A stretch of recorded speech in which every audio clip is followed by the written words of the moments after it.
Okay, we're live. We have with us today the great Alexander Mercouris in London, and we are very, very happy, very honored to have our good friend, Mr. Boris Malagurski, joining us once again for another show. Boris, how are you doing today? Hello, I'm doing well. How are you guys doing? We're doing great. We're We are doing great. doing We're great. working hard Yeah. always, but we're very delighted to see you again on our program, on our and, show. and very we're and we're be here. ready to talk about your film endeavors, your screenings, as well as some geopolitics as well. I have all of your information, Boris, in the description box down below. I will also add it as a pinned comment as well. And let's talk some cinema, Alexander. Real quick, let's just say a quick hello to everyone watching us on Rockfin, Odyssey, Rumble, YouTube, and the Duran.locals.com. And hello to all of our wonderful, awesome moderators. Zarael is in the house. Zarael, good to have you with us. And Zarael, it's me and you, my friend. It's me and you moderating. Alexander, the great Boris Malagurski. Let's talk cinema. Let's talk geopolitics. Let's get to it. It's a special love for me because cinema and geopolitics are two of my great loves. And combine them together in one program is fantastic, and with Boris as well. So, Boris, you have a film. You want to tell us about it, and you want to tell us about how it's being screened and what's happening and all of those things. We've discussed it, I think, before in previous programs, but now you can tell us more and about how it's going and what's happening with it and what it's about, and that we can talk about a bit more about it too. Absolutely. Well, thank you, first of all, for giving me the opportunity to talk about this film again. We've talked about this a couple of times before, and considering how this film tour started, everything that's happened since really is a miracle in my regard, because it was I think this close to the film not being able to be screened anywhere at all. This was almost going to be one of those banned films that that gets sent to bunkers, as it did during communist times, at least here in Belgrade, what used to be Yugoslavia. We managed to make the impossible happen. And of course, I'm talking about the film Srpska, The Struggle for Freedom. This is a feature documentary talking about the historic struggle of Serbs to be, free on their own land. It is a film that doesn't go against, any nation. It is just purely some, positive facts, historical facts about Serbs. And it really is inspiring for anybody to watch, because this is a nation that has fought so many times against powers that were far greater than the Serbs, from the Ottoman Empire to the Austro-Hungarians to Nazi Germany to NATO in the 1990s, and yet we've survived. We've kept our sovereignty and territorial integrity. And it is really a remarkable story that is interesting for anybody to see. And considering that we started out this film tour with having 22 cancellations due to an organized campaign of hatred and even threats of violence, even threats of terrorism. In the beginning, we've had terror threats, people threatening to burn down any venue that dares screen the film, to what we have now, where the film is available to watch online. It's streaming on Amazon in the US and the UK as we speak. It's streaming on Vimeo starting September 1st. So people can actually go online right now and type in Srpska, The Struggle for Freedom, and watch the film that has been talked about so much for the past year, almost a year. And, we've had the situation where a group of Bosniak extremists funded from Sarajevo started a hatred campaign against the film, which they haven't seen. They haven't seen it. So the campaign started a week before it was screened anywhere. So they couldn't really comment on the film at all. They didn't list anything that's in the film at all.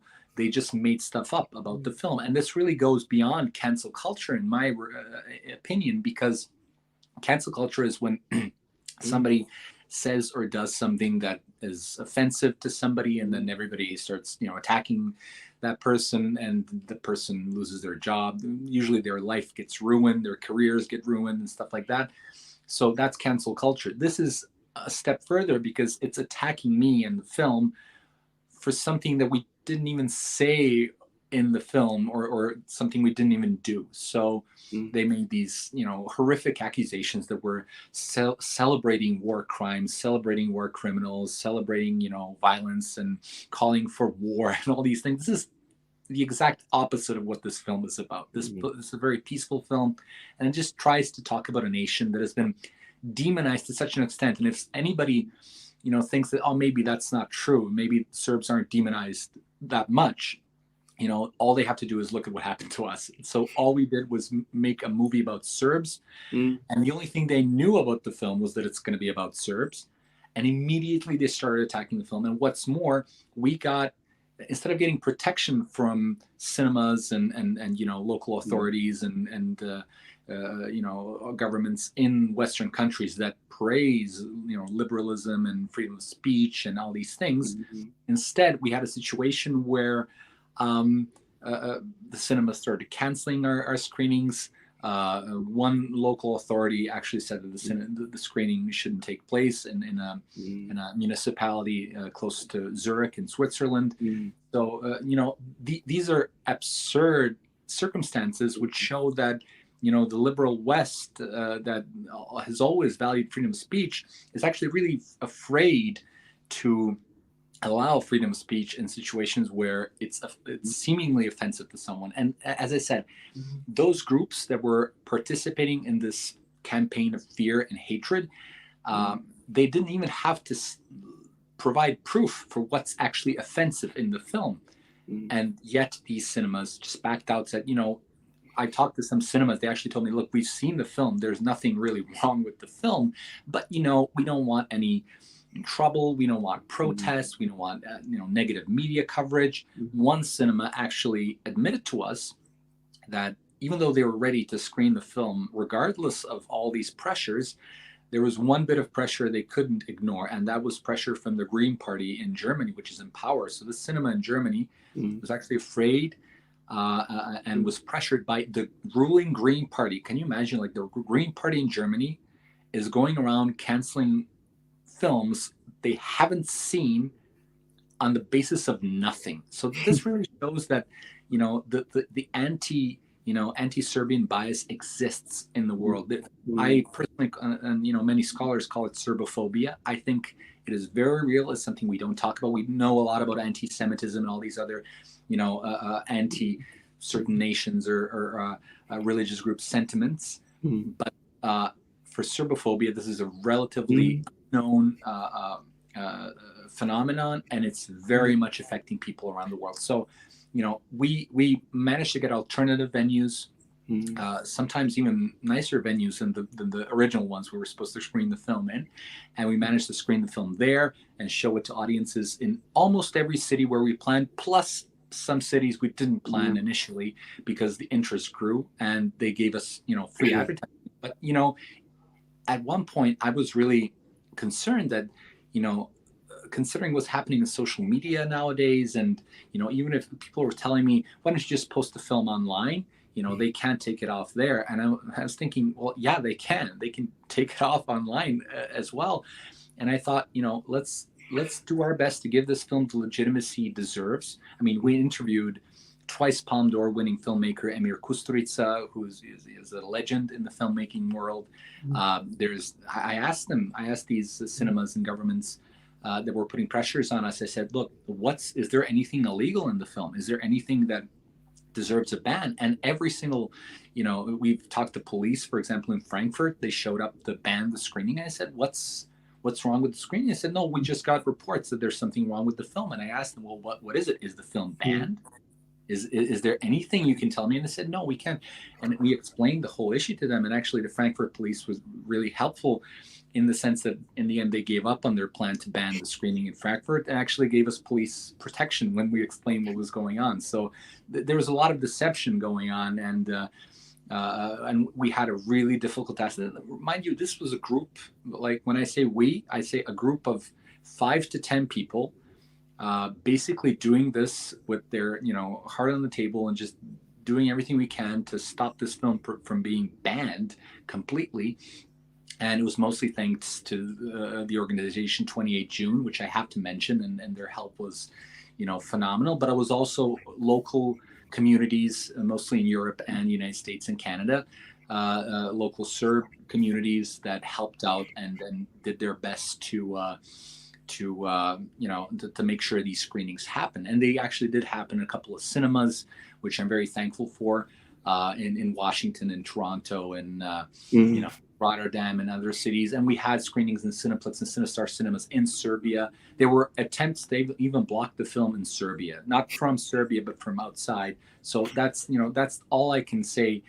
Even in Serbia, where this story is completely uncontroversial, it's not controversial to anyone anywhere in the world who is a freedom-loving individual. It's not, against anyone. It can only inspire other nations to also fight for freedom the way we did. Because even today we are, very much living under certain weights of chains, and I think maybe that's maybe that's one of the greater issues for people living outside of this region. And this might be another reason why some governments and various groups were willing to try to censor this film, because maybe it goes against the dominant liberal doctrine, which is not liberal at all. It's liberal only in name. Liberalism used to be, you believed in freedom and fighting for it. Now it's, ideological tyranny. But that's a whole different story. Yeah. I think that nowadays, it's really hard to present anything that's not very mainstream. And this story isn't mainstream. It really isn't, because since the 1990s, Serbs have been, designated as the bad guys in every situation that comes up. And it's really hard to just try to present a different point of view. It's just a different point of view. And it's presented in a very modern way. It's very,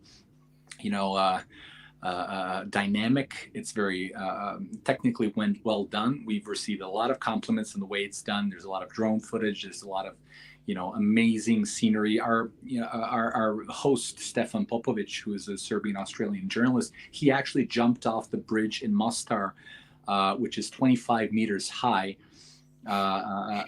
into the Neretva River, which is an old Herzegovinian tradition. So we really went the extra mile in just telling this story in an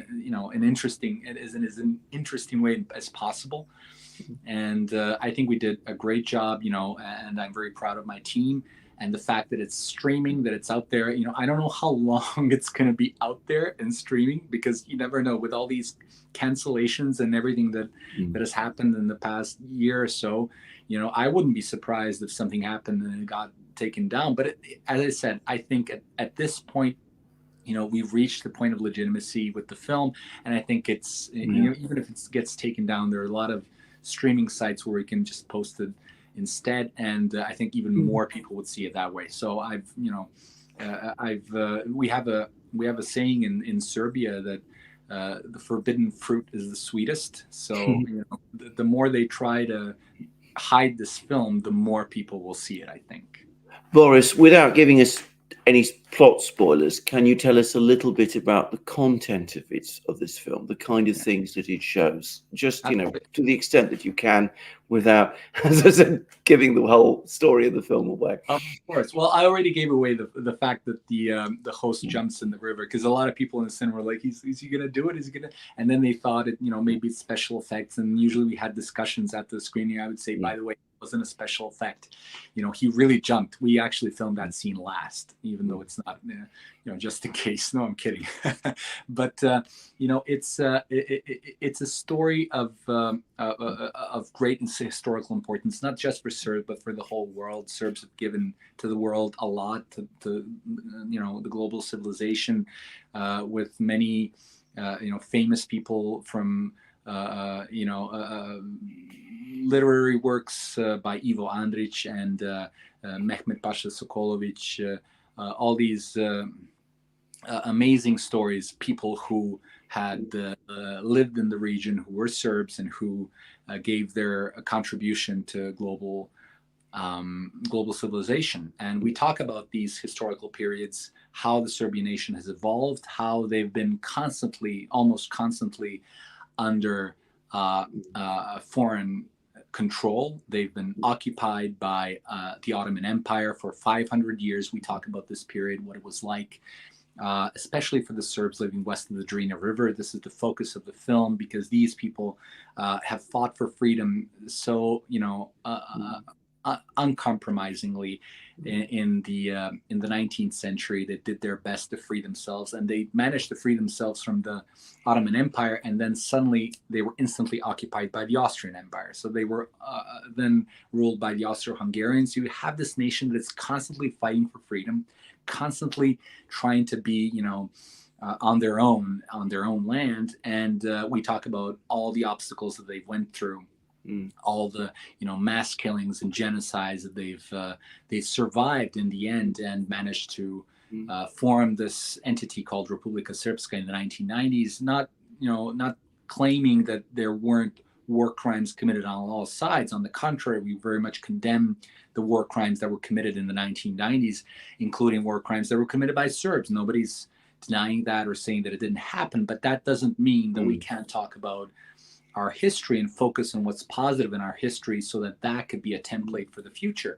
And this is what this film is doing. Actually, people who have this negative attitude towards Serbs should actually be thankful that the film focuses on positive things, because if we focus only on the negative things, we have a tendency that could start defining us. And I don't believe that defines us at all. I don't think these negative things that did happen in some places in the 1990s define Serbs as a nation. Far from it. I think that what defines us is this, willingness to sacrifice everything for freedom, sacrifice even our own lives for freedom. And this will be done to protect, the West that ended up bombing us in the 1990s. I mean, we've protected Europe from several invaders in the past, and this is what we talk about in the film. And it hasn't been easy, and we're just trying to pay our respects to all those in our history that have bled for freedom, and all those that have given great things that are from the region, great things to the world, and great inventions, great literary works, and great examples for how we could maybe manage the 21st century in a way that doesn't leave us without our liberties, in a sense. Absolutely. Can I just say, as somebody who knows Serbia, because obviously we're neighbors, Greeks and Serbs are neighbors, somebody who's familiar with a lot of Serb history and culture and cultural achievement, I completely endorse everything that you've said, Boris. I mean, the Serbs have achieved as much as they have against all the odds is remarkable, given how difficult it has been in what has been, by the way, a difficult region altogether for the Serbs to develop their culture and their civilization in the way that they have done. And it has been an extraordinary testament of endurance. And can I also say it's been a history of endurance right through to the 20th century. Second World War, very difficult for people there. I mean, unbelievably difficult for people in Serbia. And if you go to Serbia today, you will find a beautiful country, a wonderful country, very, very attractive, pleasant, cultured place, radically different from the kind of place that you hear about in the West. And you were talking about serbophobia. Well, immediate indication for me that it was already spinning out of control, talking about another film, is when one of the James Bond series of films, you have, in the middle of all the conflicts that were going on in the 90s, the villain, the arch villain, of course, he has to be a Serb.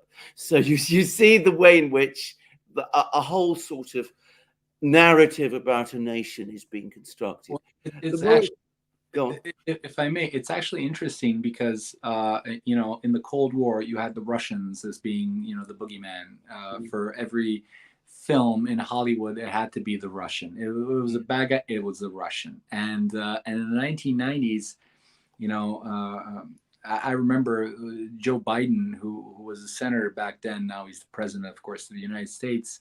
Said that, you know, the fall of the Soviet Union left the United States with a problem, because I believe I'm paraphrasing, but he said, it might actually be a quote, because I've said it so many times. He said, "Without a common enemy to unite us, we may find that what constitutes national interest, our conceptions of what constitutes national interest, may very well divide us." So they always needed a common enemy, and in the Cold War, it was the Russians. In the 1990s, they found it in the Serbs, and Richard Holbrooke used to, you know, give speeches that, you know, the Serbs started this war, the Serbs are, you know, the complete and absolute guilty party in this war. And this was something that was very convenient to use in the political sense. It was also easy for the media to explain it to audiences that were craving information much more often than before. There was the era of cable news, and everybody was interested in what's going on in the world. And this was the first really live televised war. And it wouldn't have been easy for people to maybe understand if it was a, you know, a story of a civil war where all sides had their good and bad sides, and, you know, it was a really tricky conflict where the United States was very much involved as well, and many other Western countries. No, it was too complicated to understand it that way. Let's just, you know, paint it as a story of good versus evil. The good guys are, you know, all these groups that seem to like us more, and then the Serbs, they're the bad side because they're like, you know, they've been perceived maybe in the past as well as being the little Russians. So it somehow fits into this anti-Russian narrative that you just kind of switched it over to the Serbs because it was easy. Both are Orthodox, you know, they kind of speak similar, and at least to the Western ear. So you know, it was, I think, easy for them to just switch it to the Serbs in the 1990s, and I think it stayed to this day. And the other thing which one must never overlook is that, of course, you have to demonize your adversary in order to justify what you do. Because if your adversary is not, you know, the evil person, then of course that can lead to questions about your own actions, about whether bombing a city like Belgrade, it was an appropriate and proper thing to do. So any narrative, any film, any history, any analysis that challenges that kind of narrative, that kind of constructed narrative, is inevitably going to be seen as a threat by some people. And it's not perhaps surprising that it happens. And again, I have to say, Boris, it is a tremendous achievement. First, that you've been able to make this film, and that you've been so successful that in getting it shown. And it's one of the most positive things I've heard, actually, and, you know, what has been a rather dark time for a very long time, that the film, that you're winning over people, that you're getting the police in Frankfurt to take it seriously, that they're actually providing protection. Because a point I've made on several occasions, I've been involved in, you know, just ordinary peaceful protest rallies, anti-war rallies recently. And again, there's been all the usual threats in London. The police won't become involved, even though the threats themselves are, at least, if not criminal offenses, reasons for the police to become involved and provide protection. Absolutely. But in general, they have not done that in London. So it is very good to hear that in Germany, some of the police acted differently. And I have to say thank you, Boris, for being able to do that, for being able to achieve that, for being able to win over police officers in places like Frankfurt as well. Thank you. Well, it's been, you know, it's been an amazing, you know, feat to just get the film screened in some cities. For example, in Zurich, we had to change three venues, but it was screened on the day when we wanted to screen it, and we screened it. And you know, we've had to come up with creative ways to get this film screened, and you know, it's just one of those things where there's a thing called inat in Serbia. Inat is a word that can't be translated into English. It basically means, it's sort of like spite, but not really. It's sort of like doing something regardless of the consequences, just because it's the right thing to do. It's sort of one of those things, and we have that in our culture. And we decided, very early on, our team, when they started these cancellations, we were okay. We can just give up, and just put the film online and hope for the best, or we could say, no, you're not going to get our film canceled. There's nothing wrong with the film. You're lying about the film. Everybody is invited for a discussion. Actually, we had two representatives of the Bosniak community in Vienna that showed up to the screening, and they wanted to participate in the discussion, and they actually saw the film, and then they said, what we just saw is actually much different than what we expected. And they were really decent, about it. And they said they had some disagreements, and it's not really disagreements. It's like, you should have added this to the movie, you should have added that to the movie. And I always kind of agree. If it's the truth, it can always be a part of the movie. But then if you start going down that path, it's going to be an 80-hour movie, with everybody adding something to the movie so that they're going to be happy about it. But as I said, we went to, I think our biggest success, in all honesty, and the biggest satisfaction for our entire team was the fact that even though this campaign against us was funded by Sarajevo, and it all started from Sarajevo, and Sarajevo was basically the epicenter of the Bosniak politics and all these things, we actually were able to screen the film. It was a media screening, so it wasn't open to the public, in Sarajevo. Yeah. They actually showed it in Sarajevo, and this is one of the most amazing things that happened, thanks to the Oslobođenje media group. And Oslobođenje actually in Serbian means freedom. So they somehow, even though they're all Bosniaks, they're not, there are Serbs who work there as well, but as I said, it's a group of people that has decided, let's watch the film and see what's in the film, and then interview you after we've seen the film. And they actually saw the film, and I asked them, how did you like the film? And they had their disagreements, which they voiced in the interview, but they saw nothing wrong with them watching the film or others watching it as well. And this was a great moment. And a lot of people who were attacking us, and especially people from Sarajevo that were fighting so that the film isn't screened in Vienna, or in Toronto, and in San Francisco or San Diego, but then the film was screened in Sarajevo. So this was really a big blow to them, and it really showed that it's absurd to ban films, even if, as I said, even if the film contained all of those horrible things that they said that's in the film. Even if the film had those things, let people watch. And if it really is this horrible film and a horrible message and everything, people are not going to watch it anymore. There's going to be a bunch of reviews online, and people are going to say, this is a horrible film. I remember when Angelina Jolie made a film called In the Land of Blood and Honey, something like that. And it was like this very anti-Serbian film that portrayed Serbs as in a stereotypical 1990s kind of way. And there was a lot of talk about whether this film should be shown in Serbia, whether this film should be shown in Belgrade.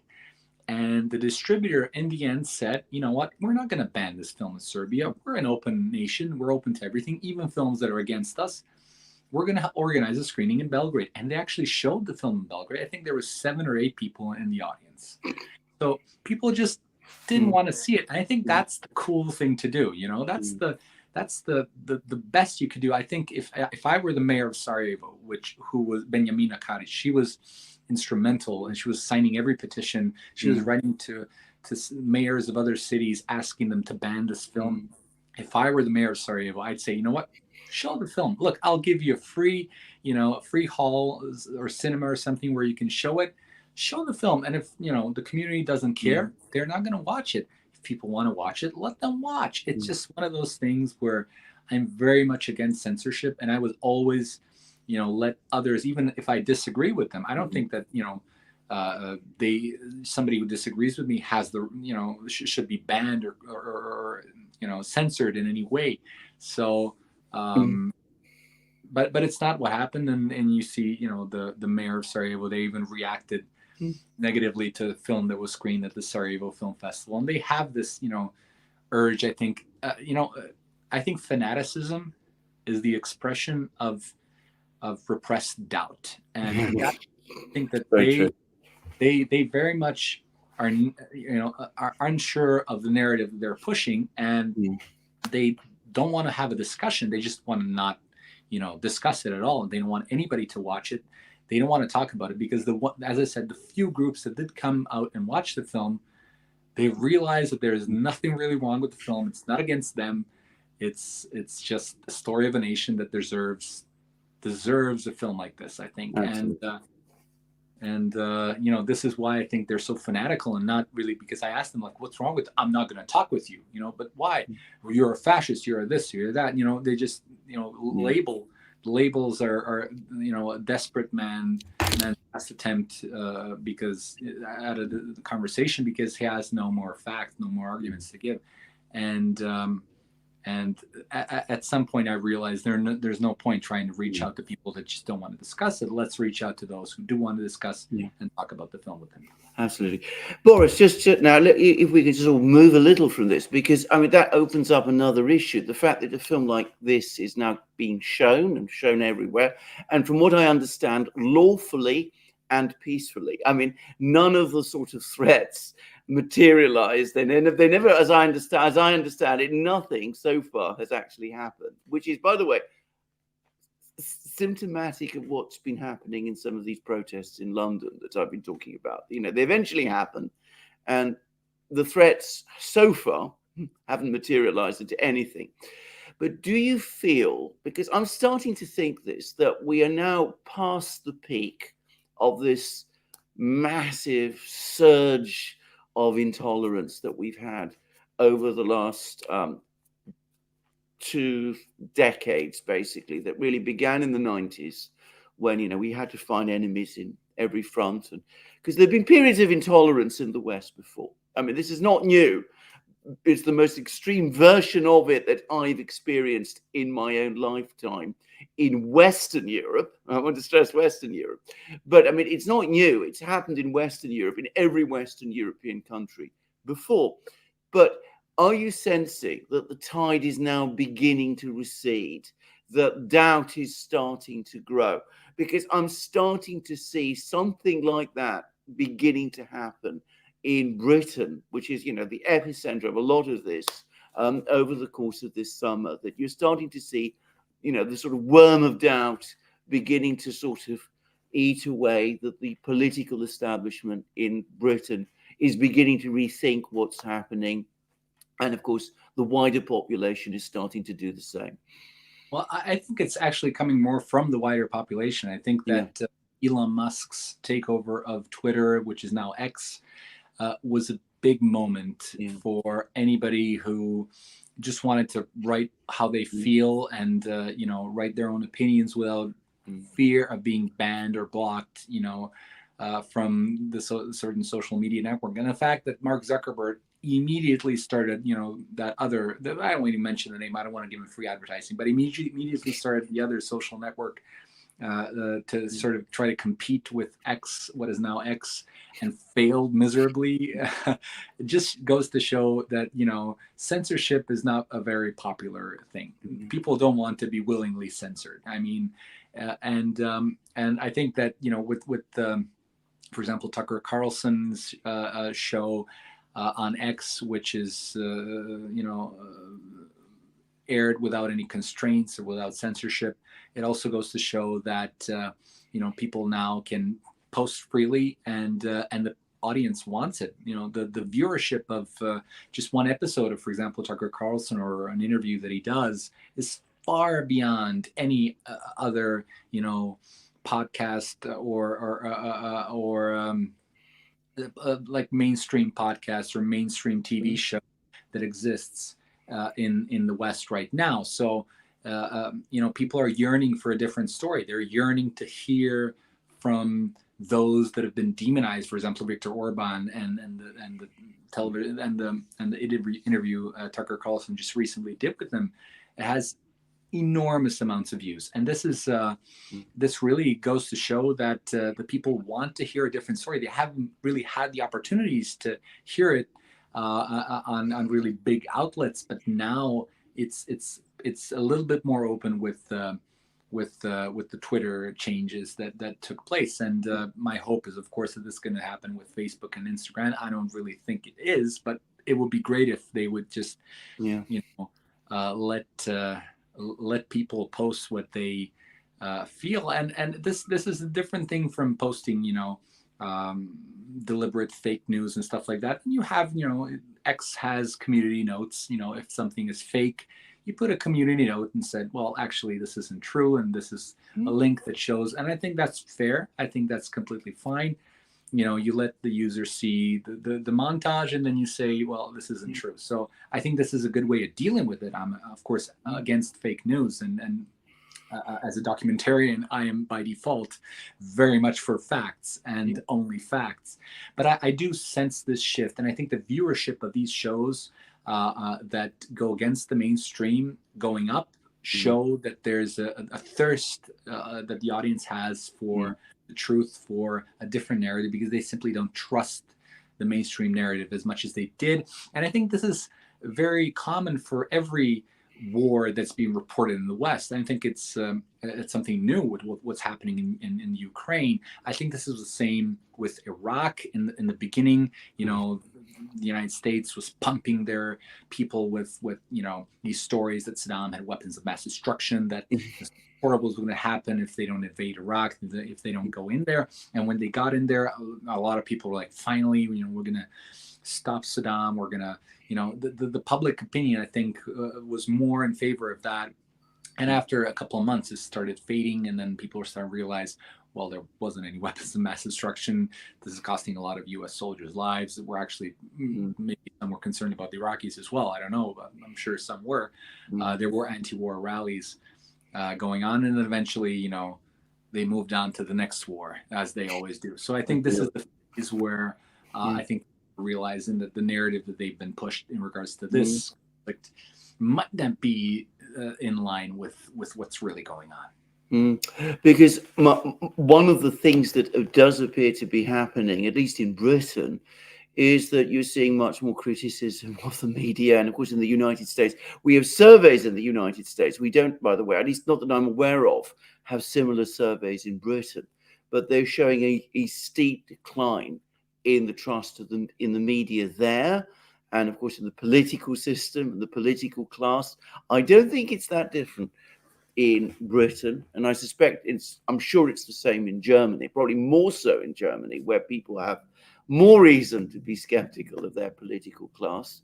And you can see it in Germany in the electoral results. I mean, the rise of parties like the AfD. You might not agree with them on many things, but the very fact that they're rising is a sign that people are beginning to have doubts.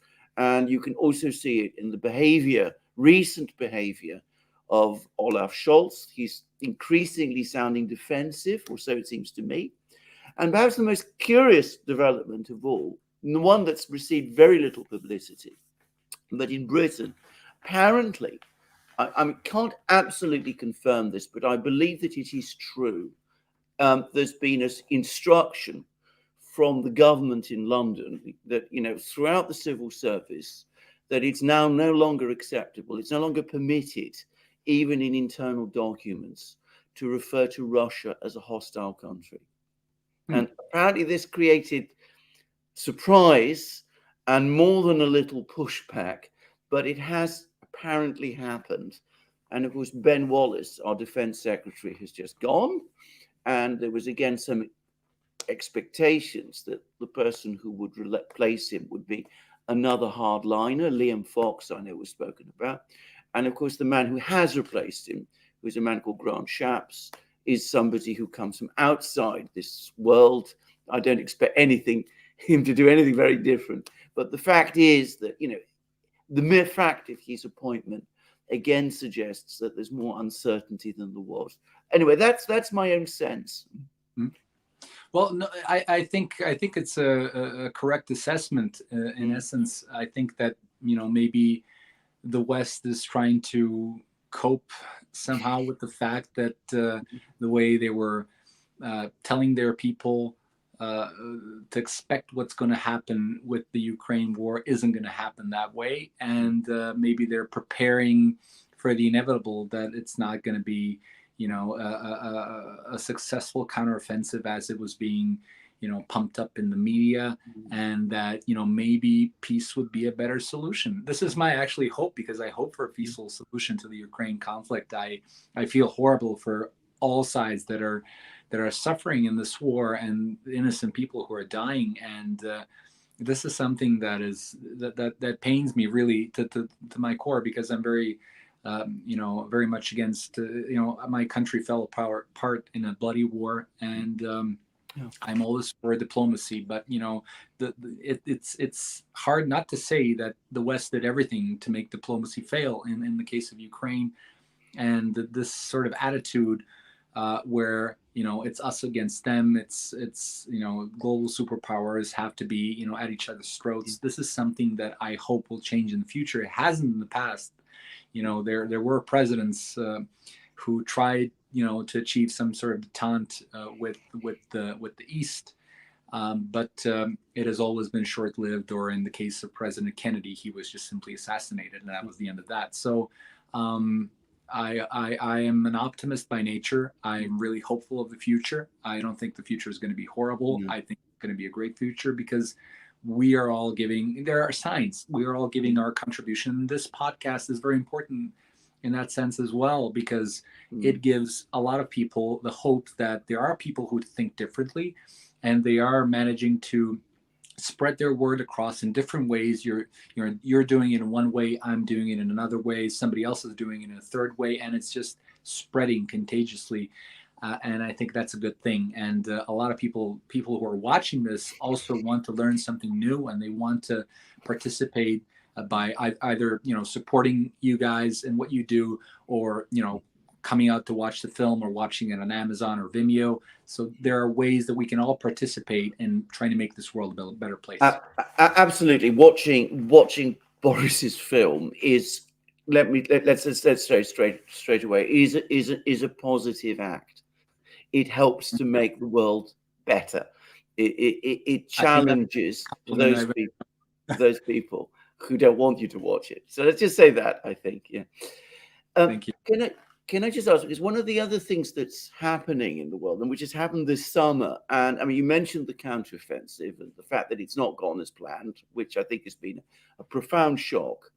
But of course, there's another event, which is perhaps, we don't know how it will evolve over time, but I think it's a big consequential event, which is this summit that took place in Johannesburg with the BRICS, the United States, the Western powers, did everything they could to try to sort of, create as many problems as they could. But of course, the other thing that must be making them nervous to some extent is that in the 90s, there was no alternative to them. I mean, that was the peak period of unipolarity. Now it is no longer so. There is an alternative starting to develop, and it's a strong alternative. I mean, it's much stronger and much more attractive than the old Soviet bloc ever was. The old Soviet bloc, probably for most people, was deeply unattractive. This potentially is actually attractive. Can I just ask, what are people in Serbia saying about this? I mean, is there any talk about Serbia becoming involved in this process? Because, of course, until recently, one of the things that held Serbia still connected it to the political West, and I want to use that word political West and to the political Europe, was, the fact that a lot of people in Serbia still felt a desire to become part of the EU, the European system, because that was, that was the big show in town. Now, are people starting to think differently? Is this shifting the ground? Is this being discussed at all in Serbia? Has it been widely commented upon there? Yes, people are talking about it in Serbia, but the problem with Serbia right now is the media, to an extent, where you have pro-government and anti-government media, but both of them are pretty pro-Western, and it's hard to find information that is different or that is alternative to what is being supported in the West. So the media very much is largely, not all media outlets, but let's say that the majority of them are really pro-Western in that regard. But people are talking about it, and I think it is a big deal. I think that BRICS is a very important organization that I actually talked about in my film, The Weight of Change 2. That was back in 2014 when not a lot of people actually knew about BRICS or what it meant. But I think the appeal of BRICS in regards to other nations is the fact that it's not, sort of like a military organization where you got the top, that's making all the decisions and the rest just need to follow them. And I think the Soviet Union and the Warsaw Pact was very much, controlled by Moscow, and it was, whatever Moscow says, that's how it has to be. Whereas BRICS is very different. It's just basically telling other countries, look, let's cooperate, but we're not going to infringe upon your sovereignty. We're not going to tell you what to do. Let's just make this mutually beneficial for all of us. And this is something that's very appealing to every country, because up until now, if you wanted to be friendly with the United States in the West, you had to do what the United States tells you to do. And if you don't, you're automatically going to be demonized. Your leader is going to be the next Hitler, and it's going to be deposed, or you're going to be occupied, invaded, and all these things. So, countries thought to themselves, well, I better listen to what the United States is saying, or else, this is what's going to happen. So BRICS is the exact opposite of that. It's saying, look, we're going to have mutual benefits, but we're not going to attack you guys. We're not going to force you to do stuff that you don't want to do. And it is appealing. In Serbia, there's, I believe, one parliamentary party that's in the opposition that actually said we should join BRICS. I think it's something that should definitely be talked about. I think that the BRICS summit in Johannesburg opened up the discussion a little bit more than people used to talk about it. And the way I know that this is something that people are talking about more and more, and not just through social media, but the fact that all these pro-NATO individuals and lobbyists in Serbia are heavily attacking BRICS. Like, they're really, if you go on X, if you go on Facebook, Instagram, you see all these groups making fun of BRICS, saying, oh, look at their GDPs and stuff like that. It's like as if, GDP is the only measure of a country being successful. They start listing all these things. They're attacking all these BRICS countries, attacking BRICS as an organization. So that tells me, okay, they have a task. This is what they're doing now. They're attacking BRICS because it's becoming more and more popular, obviously, amongst the people. So I think this is something, if you had a referendum in Serbia, you want to join EU, or BRICS, I think BRICS would win by a landslide. Not to say that, there are people who are against the EU in Serbia. I think the EU can be, good or bad. It depends how you negotiate, and it depends, what happens with the EU in the future. I'm not somebody who is, opposed to the EU at any cost. I think it's something worth looking at if it's good for Serbia. But I think at this point, it would not be beneficial to Serbia to join. And maybe if the EU becomes reformed in the future, something we could possibly look at. But BRICS is happening now. There's nothing we have to give up to be a part of BRICS. We can only gain a lot by being a part of it. So why not? It's something definitely I would support. And I think the majority of Serbs would as well. Does anybody in Serbia say, what I think is undoubtedly the case, that if Serbia made moves to join BRICS, it would give it enormous leverage over the EU? I mean, the EU would not be happy at all. It would be extremely alarmed about such a development, and it might actually cause them to rethink their policies towards Serbia quite radically. Does anybody discuss or think that in Belgrade? That's a good way of thinking. I hope that our politicians are thinking that way as well. I'm not so sure. Unfortunately, we've been pressured and given, conditions for joining the EU for the past over 2 decades now. And every time we were told to do something, it was like the last condition to join the EU. So I remember when, the first post-Milosevic government was saying, all you need to do is, give up Milosevic to the Hague and you're going to join the EU. And we did that. And then they said, well, all you need to do is give up Radovan Karadzic, the wartime Bosnian leader, and you guys are going to join the EU. And we did that. And they said, well, okay, Ratko Mladic, the Serb general from Republika Srpska, he's the last guy. He's like, after that, you guys are joining the EU. That's it. So we gave him up, sent him to The Hague. And then we're like, well, now you need to normalize relations with Kosovo. And we're like, really? So at this point, people are like, well, we gave so much to the EU. We have this, economic system, treaty that we signed with the EU that basically, says in an essence that we can't really subsidize a lot of our industry, but they can import, or rather they can export into Serbia their heavily subsidized goods that, at dumping prices, which basically destroys our industry and production. So yes, we get support, we get aid. That's true. We get, funds from the EU, but regular people don't really notice these things, and we have a feeling that all these funds that we get somehow get retransferred back into the EU because you have all these subsidies that the government in Serbia gives to foreign companies. Like we gave, I think it was the Austrian juice producer Rauch or whatever it's called, something like that. I don't know what it's pronounced, but we would call it Rauch. That got like 70,000 euros subsidies per worker. And I always say, like, give those 70,000 euros to the worker. He's going to know what to do with them. And the worker gets like 200 euros a month paycheck, give him the 70,000, let him start his business, do something good with that money. So, you have this situation where, you feel like the EU, yes, is giving us money, but in the end, most of it goes back to the EU through these subsidies as well, and the people don't really notice anything from it. So, if we were to, tell the EU that there's other avenues we can explore, that could be a very powerful message for other European countries that are not in the EU or that are in the EU but are not very happy with that. I think that would be a threat to the EU hegemony in Europe. So that could be a very interesting avenue to go down. I mean, I have to say, what you just said about money going backwards and forwards is a very familiar story to both Alex and myself. But we'll discuss that some other time because that's a huge topic for discussion. Can I just ask, because there's been another thing that's been happening over the last year, which is a rather more concerning one.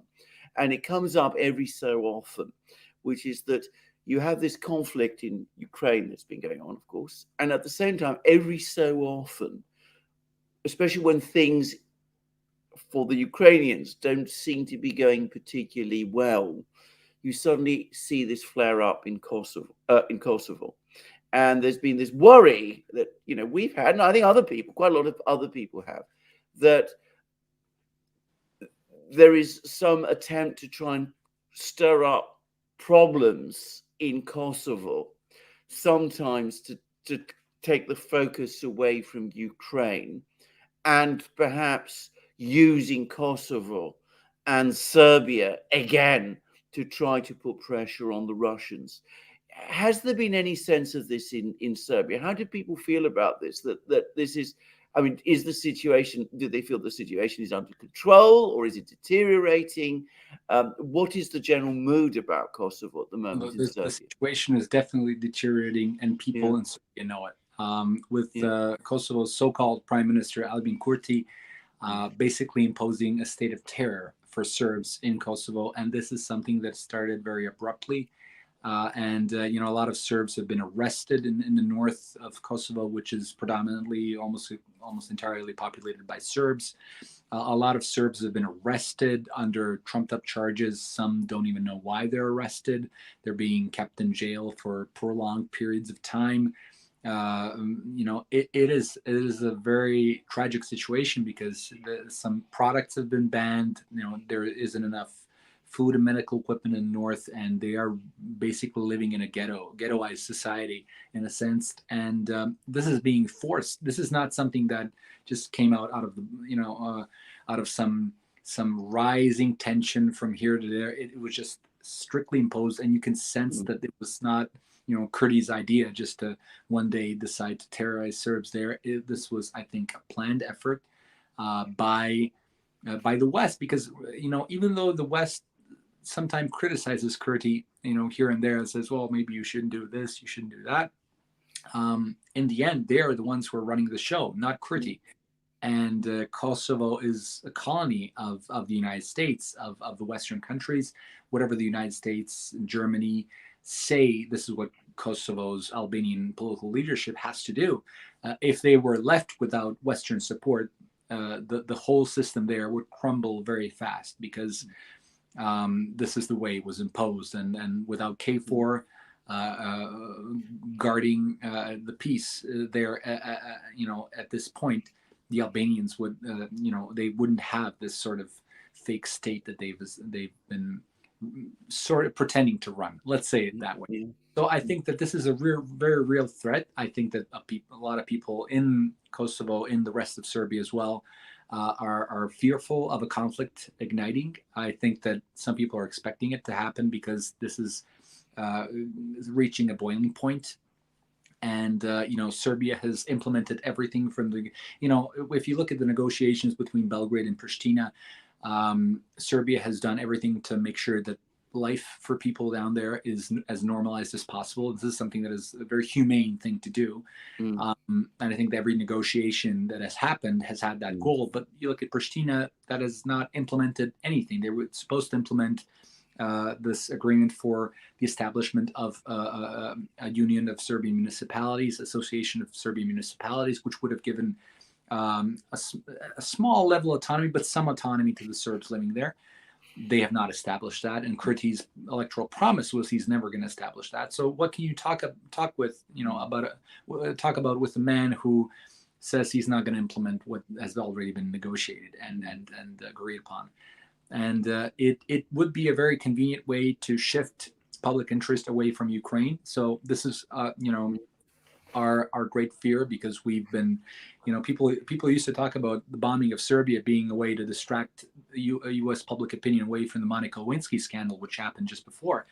And we're really worried about, because we've kind of went through this once before, not to be another, one of those wars that is just trying to shift a public opinion, because for somebody it's policy, for us it's our lives. And it's something that we're really hoping that isn't going to happen. I mean, Serbia is doing everything in that regard, everything it can to avoid a conflict, but Kurti is making things, making life for Serbs in Kosovo, which are a significant minority there, unbearable.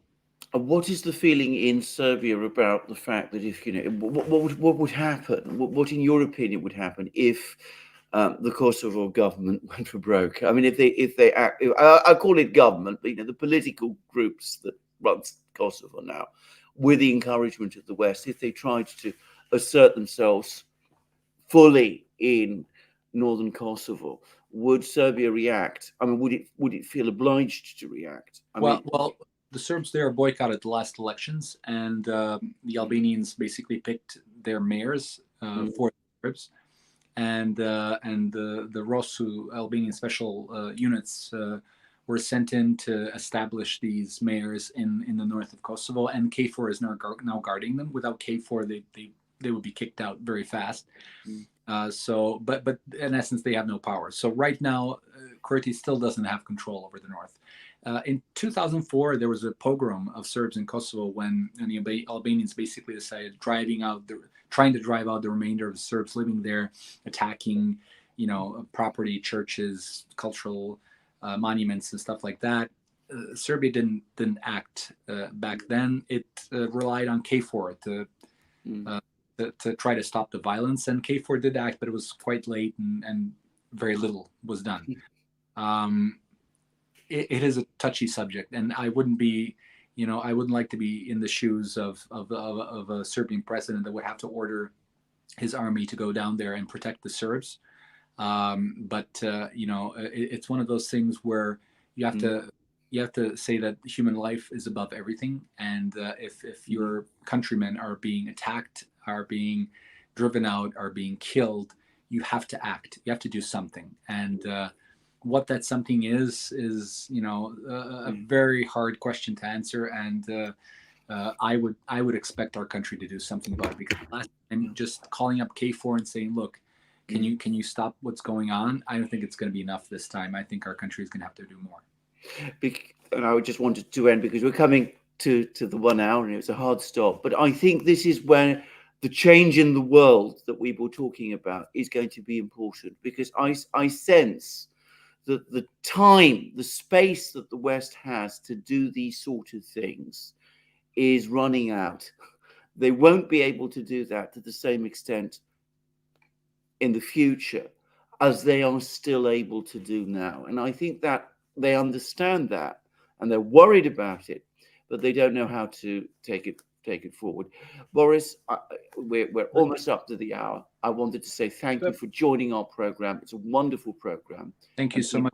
And Alex. But Boris, do you have maybe 2 minutes, 3 minutes? I just want to read some questions addressed to you, specifically addressed to you. And then Alexander, we can stay on and we can answer the remainder of the questions. Let me just read the questions that people are asking. Maybe you can answer a few of them, and then we'll let you go because we know you have to do a hard stop. Tyler says it's despicable war crime that NATO attacked you, Serbian brothers. Greetings from Romania. Sanjeva says, pretty sure that the antagonism that exists in Western world against Novak Djokovic is Serbophobia. Bizarre. And where does this emanate from? Even those who have this phobia can't explain. That's a very good point. I've noticed that as well in Western media outlets. When Novak Djokovic won the biggest number of Grand Slams, suddenly a lot of sports journalists were racing to say, "Oh no, he's not really the greatest of all time." I've read articles even attacking Novak Djokovic's physical appearance as proof of I don't know what. So you can sense the Serbophobia in that regard as well, even when it comes to Novak Djokovic, who is, such an amazing role model for a lot of people and has never offended anyone and is really a force for good in the world. So even attacking Novak Djokovic, who is a brilliant, probably one of the best, not just tennis players, but sportsmen of our time and maybe even of all time, it really shows just how Serbophobic a lot of media outlets still are today. Right. Let me put this on the screen. Best regards to Duran and your guest. Dejan Serbia Piti Lakopi. I'm not sure if I'm pronouncing that. Your guest can translate. Well, it's Piti Lakopi Svako. It rhymes in Serbian, but in English it's like if it were easy to be Serbian, everybody would be Serbian. So okay, Daniela says Dodic has invited Bosnia-Herzegovina to apply for BRICS membership. Interesting. Thank you, Boris, for the work you do in promoting truth and giving us a voice. Yes, I've heard about this, but I think it's unrealistic for Bosnia and Herzegovina to become a BRICS member simply because it's not just up to the Serbs. If it were up to the Serbs, it would have been, a very easy choice. But the Croatians and Bosniaks have a voice as well. I think that the anti-Western sentiment doesn't exist, I think, at all in the Croatian and Bosnian community, because they were helped by the West to such an extent in the 1990s. Croatia nowadays is maybe becoming a little bit more aware of what's going on in the world. I think in Croatia itself, when you listen to what the president of Croatia is saying in a very straightforward way of thinking about the Ukraine conflict and everything, you can see a bit of a shift in that regard. It's not really towing the Western mainstream narrative on what's going on in the world, but still, I think the populace is majority very much pro-NATO. So we'll see in the years to come. With the Croats, there might be a chance of a shift, but with the Bosniaks, I think it's not possible. All right, we'll do a couple more and we'll let you go, Boris. From Sanjeva, Mr. Malagurski, most of us are curious about Vucic's government's stance on Russia. Will they stab Russia in the back? Vucic seems to have pro-EU persons, including the prime minister, in his government. Well, Vucic is a big mystery. I think he personally has no ideology. His ideology is to be in power. So I think that he's somebody who has great advisors on what's going on in the world, and he's trying to make sure that Serbia isn't caught up in this conflict. And I think that's a good thing. And I say this as someone who's very critical of Vucic and his internal policy. But when it comes to foreign policy, I think he's balancing between the West and the East which is almost impossible to do right now. And my hope is that this balancing will continue without taking any sides, at least until the conflict is over, because we don't want to get dragged into a conflict. We've had far too many wars here in the region. We don't need another one.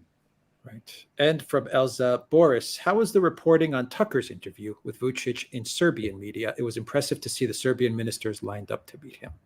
Well, actually, I commented on that on X, and I mentioned that it was a great thing that Vučić appeared.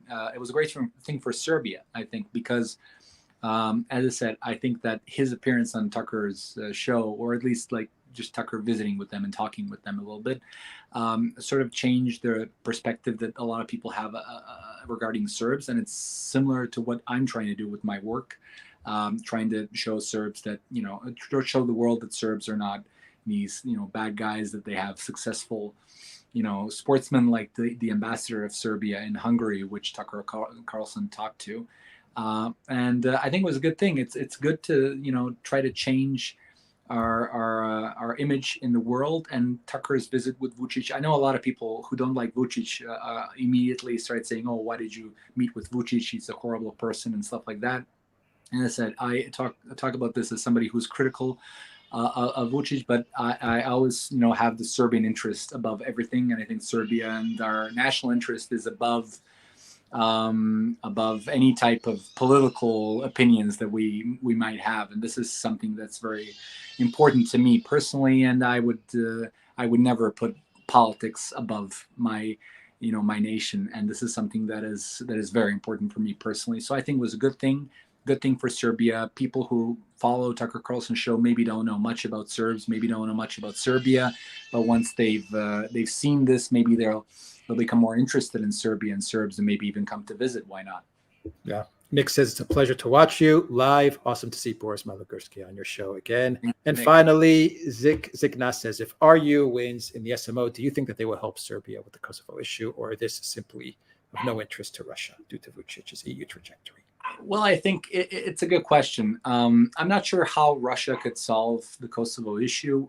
It's something I think that needs to be solved in cooperation with all the big powers. And, Russia does not recognize Kosovo's independence. Everybody in Serbia is very grateful for that. Russia has blocked several initiatives in the UN that were damaging to Serbs, to Serbia. And we are very thankful to that as well. China does not recognize the independence of Kosovo. The majority of the world's population lives in countries that do not recognize Kosovo's independence. And I think that, in the future, as more and more Western countries realize, and some Western countries also don't recognize the independence of Kosovo, such as Greece, such as Spain, Slovakia, Romania, and stuff like that. So Cyprus as well. So I think the more time that passes and people realize that the Kosovo nation building project was a failure, they will try to come up with ways to solve this issue in a manner that doesn't infringe upon the UN Charter and UN Security Council Resolution 1244. So I think the best solution for Kosovo would be for it to have autonomy, which is completely fine for every region that wants autonomy, but within the state borders of Serbia, because this is something that's important not just for Serbia but for any country. You have the Western world saying, Kosovo is a sui generis case. It's unique. No other country can be compared to it, which is an absurd argument. And you have all those same Western countries saying, well, let's support Ukraine's sovereignty and territorial integrity. Why didn't you guys support Serbia's sovereignty and territorial integrity? You guys are so into inviolability of borders, yet, in the case of Serbia, you recognize the self-declared independence of a province that is legally, according to the UN, a part of Serbia. So this is something that I hope will be solved in a peaceful way sometime in the future. Right now, I don't think it's possible, and I don't think just one single country can help in that regard. Yeah. Nick, going off what you said, Boris, Nick says Russian ambassador in Serbia stated that Kosovo issue will be resolved after the Ukraine conflict. I think other Balkan issues will also be resolved. Well, I would hope that it would be resolved in a peaceful way, in a way that doesn't leave Serbia without Kosovo, because Serbia doesn't really exist without Kosovo. Kosovo is our soul. It is our Jerusalem. It is something that, defines us as a nation, our history, our spirit, and if the solution resolved in a way that we give up on Kosovo, we are giving up on who we are. So if it is resolved, I hope it will be resolved in a way that, on one hand, respects our history, respects our culture, our tradition, our spirit, our territory, but at the same time guarantees human rights for Albanians and all other nations that live in Kosovo. I think this is the humane way to look at it. Boris Malagurski, Galimera gents, looking forward to watching Boris's movie. Everybody, I have the links to Boris's movie and all of his documentaries and all of his films in the description box down below. I will also have them as a pinned comment. Boris, thank you very, very much for joining us once again. Thank you for inviting me, and greetings to all your viewers. Thank you. Take care, Boris. You too.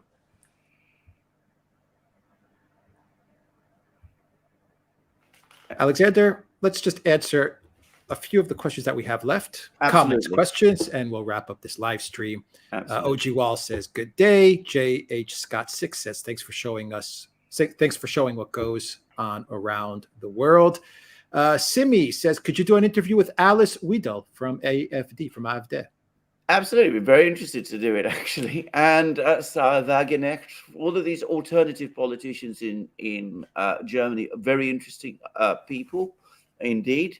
Alice, of course, perhaps one day Chancellor of Germany. Who knows? Elsa says Sarah is the number 3 most trusted politician. Somebody's brought her up too. So there you go. Yeah, Sparky says, bake Ukraine, Russia again. Otno Sens says, all the best to our Serbian friends. Zeshan, thank you for that super sticker. Chris says, I empathize with Europeans who say the US abuses the EU, but I've also realized this setup is mutual among both elites. Europe takes full advantage of US power, military, financial, as well as cultural scapegoat, etc. Absolutely, this is completely true. I mean, for the moment, the last couple of years, the balance has shifted very much towards the US, and that there's no doubt at all. And they've been taking advantage, greater advantage of the Europeans than the other way round. But it's worked in the other direction as well. I mean, the European elites have used the US to consolidate their position in Europe, and that there's no question. And of course, if you talk about the British elite, well, in my opinion, the current British elite, long past its proper sell-by date, it's preserved its position in Britain, largely because of the support it has had in the United States, and it seeks to influence the United States in a particular way in order to ensure that the United States remains committed to Britain and Britain's role in Europe. And that, I think, has been very bad for the United States altogether.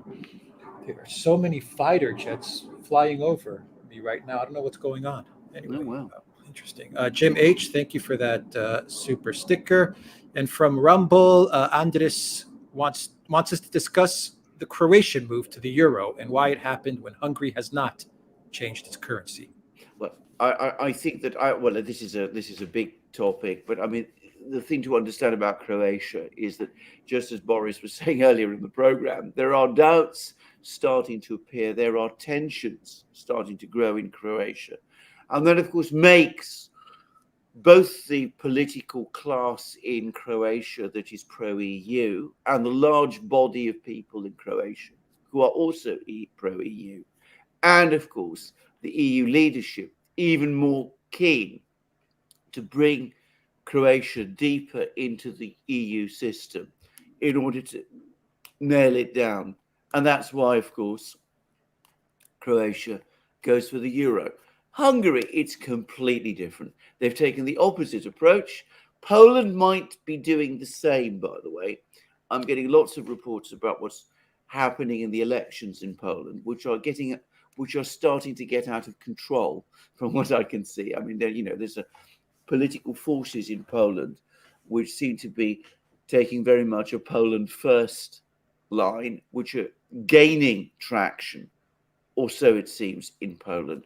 But anyway, Hungary, completely different from Croatia. They have a different perspective, a different outlook. They're much more skeptical of the West than a lot of people in Croatia are. And the fact that there are doubts in Croatia starting to grow is making both the EU and those people in Croatia committed to the EU and the West even more determined to lock Croatia into the Euro-Atlantic system. Yeah. From locals, Tool F8TH says, one thing my friend coworker Midet, aka Locomotive, told me was that your relationship with your neighbors is very important. He experienced having friends, both Bosnian and Serbian, and almost overnight everybody was fighting each other. He had many good Serbian friends, and the war tore those relationships apart. The raping, torture, and killing that went on there was horrible. People are people, no matter religion or ethnicity. This is profoundly true. I used to know Yugoslavia, the old Yugoslavia, very well. I used to travel to Bosnia, and I used to travel to Belgrade. And I remember what a peaceful place this was. Now, there were tensions, and this must be acknowledged.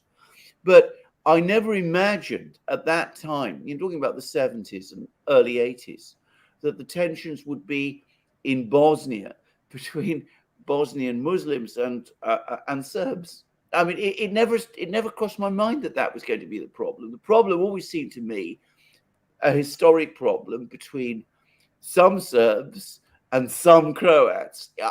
I never, and of course there was the ideological issue.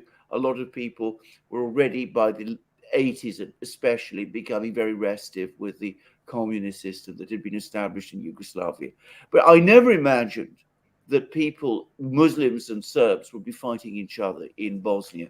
That just never crossed my mind. They seem to be essentially the same community. So, I mean, it was the way in which this country was torn apart and communities were set against each other. And I'm going to say, frankly, I think this was done from outside. Yeah. All right, let's just wrap up the live stream, Alexander, with a question from locals from Pathetic Albion, who wants to know any thoughts on Gabon. Well, lots of thoughts about Gabon. I don't know much about the internal politics of Gabon. It's one of those countries that I've been feverishly reading about over the last couple of days, a day or so since the coup there. But firstly, it shows again that France's hold over these countries is slipping. I mean, the president of Gabon, the one who's just been ousted, was apparently had tensions with the French, but he was pro-Western. He took Gabon into the British Commonwealth, which tells you that he must have been pro-Western. So there's those tensions. There were tensions between the French and the president, but he was a pro-Western president ultimately. Gabon, potentially a rich country. It's an oil producer. It's got lots of mineral wealth. Again, it's not been able to capitalize on that wealth because of the political and economic system connected to France and the West, in which it has been enmeshed. And what you're starting to sense is that across Africa, and especially across French Africa, there is now a sort of rebellion against this system, and it's going from one country to another. Starts in Mali, Burkina Faso, then it moved on to Niger. Now it's moved on to Gabon. Gabon, by the way, is in Central Africa. It's not part of the West African world, but it was a French colony. So that is that connection. And there are articles, there's an editorial today in the Telegraph say this is a very dangerous thing. All sorts of dangerous outsiders might start to involve themselves. So it's starting to look to me like the new African independence struggle to complete that independence struggle that really took off in Africa against the colonial empires in the 50s and 60s. This is, if you like, perhaps the second wave of this to break the economic and financial links, which have held Africa down. And you can see that some people in the West, in France, obviously, but also perhaps in Britain too, perhaps to some extent in the United States, are getting worried, and that they're also worried that there will be a geopolitical aspect to this. The first colonial struggle, the one in the 50s and 60s, eventually brought in the Soviet Union. The Soviets were very active in helping the anti-colonial movements in Africa in the 50s and 60s. And surprise, surprise, the Russians are back, and they seem to be assisting in this new independence struggle that's happening in Africa as well. So history is not repeating itself, but it does rhyme. All right. We will end the live stream there. Any final thoughts, Alexander, before we sign off? A brilliant program. Definitely a film to watch, by the way. And both of us have been to Serbia. I haven't been there for a long time, by the way, but Alex has been there more recently than me. It's absolutely a place to visit. It is a wonderful country, amazing people. Belgrade is a beautiful city. The landscape is amazing. The cuisine, by the way, I should say, is amazing. But of course, the culture is astonishing, and the history is astonishing. And it is a culture and a history that has come through despite enormous, relentless pressure. And as Alex confirmed to me after he was most recently there in Serbia, the thing about the Serbian people is their intense attachment to their culture and their love of it and their pride in it.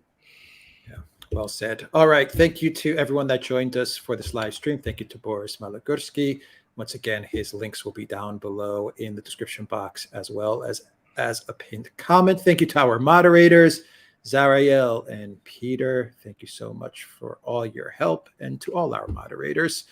We appreciate everything you do. And thank you to everyone that was watching us on YouTube, Rumble, Odyssey, Rockfin, and the great community at theduran.locals.com. And also look for us on Twitter. And Alexander, I believe you are also starting to dip your toes. Yes, into, I'm actually beginning, and I've been thinking more about how to do it. And you'll be seeing me an awful lot more active and involved and engaged in X, as I think we should start to call it. And it's not something I've done to any great extent in the past, but I'm looking forward very much to doing it more from now on. All right. Take care, everybody. Excellent.